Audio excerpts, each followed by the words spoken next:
En aquest vídeo veurem la morella vera, Solanum nigrum.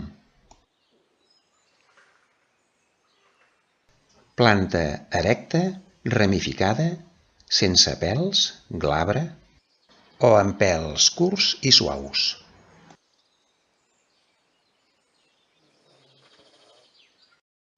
Es troba a terres cultivades o a indrets ruderals, és a dir, al voltant de les cases o camins molt trepitjats. És una planta metzinosa.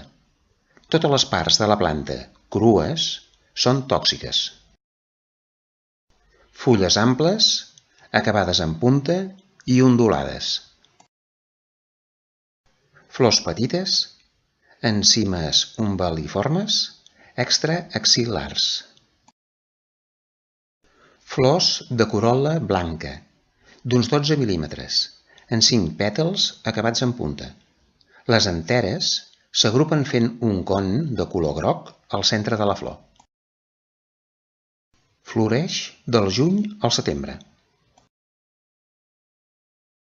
El fruit és una baia d'uns 8 mil·límetres de diàmetre.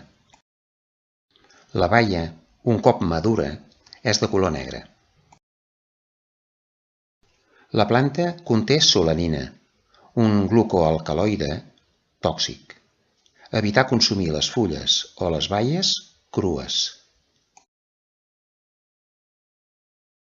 Els seus noms: Solanum nigrum, en català morella vera, en anglès black nightshade. En els següents vídeos veurem plantes. Les identificarem i descriurem les seves característiques i propietats.